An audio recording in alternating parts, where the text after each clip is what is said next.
Storytelling. The shocking truth behind the discovery of King Richard III, a genetic lie that shattered history.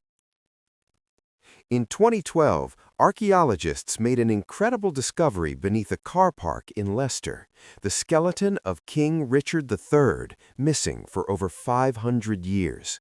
The world celebrated, but hidden within the DNA testing results was a shocking revelation that was buried in the footnotes of the research paper. A revelation so disturbing that it rewrites everything we thought we knew about the Wars of the Roses and the legitimacy of medieval kingship. For centuries, Richard III was depicted as the villain of history, the last English king to die in battle, defeated at Bosworth Field in 1485. His enemies, the Tudors, humiliated him in death, parading his naked body through the streets and burying him in an unmarked grave.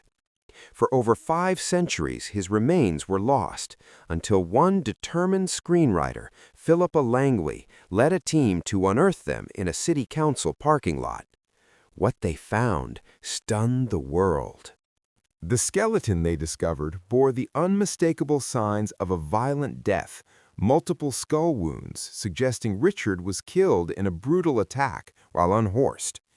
But the real shock came when researchers analyzed the bones.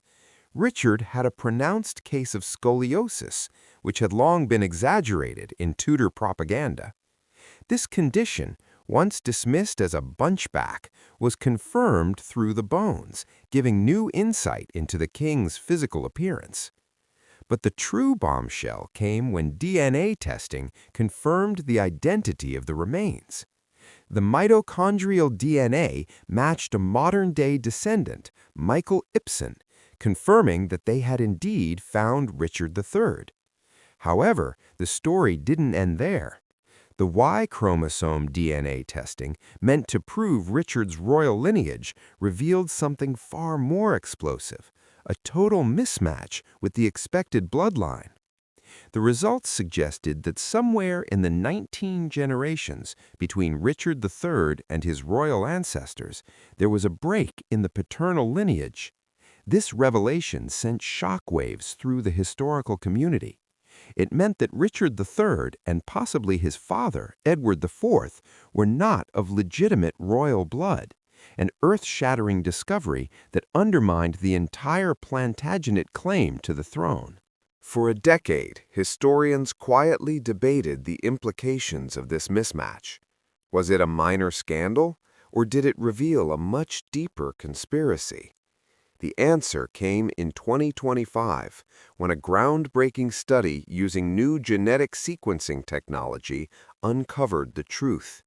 The break in the bloodline happened in Richard's immediate family, specifically with his father, Richard, Duke of York.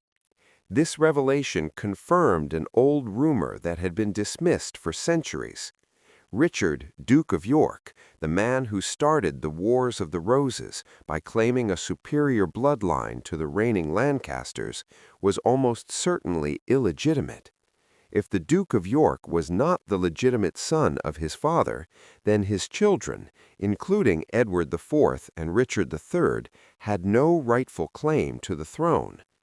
The Wars of the Roses, a brutal 30-year conflict that claimed tens of thousands of lives, was fought over nothing. The entire battle between the Yorkists and Lancastrians was based on a lie, a genetic lie that no one dared to speak aloud until now. The DNA evidence shattered everything historians thought they knew about the legitimacy of the English monarchy and the bloody history that shaped England's future.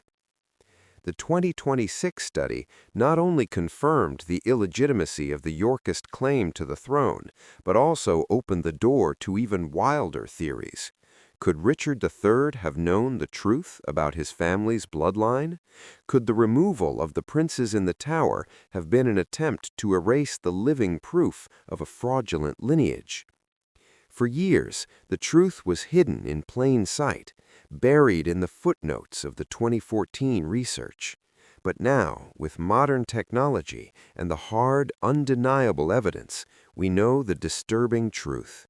The bloodline that fought for the throne was built on a genetic falsehood, and Richard III, the king they found beneath the parking lot, wasn't really a king at all, not by the very rules of succession that governed his world.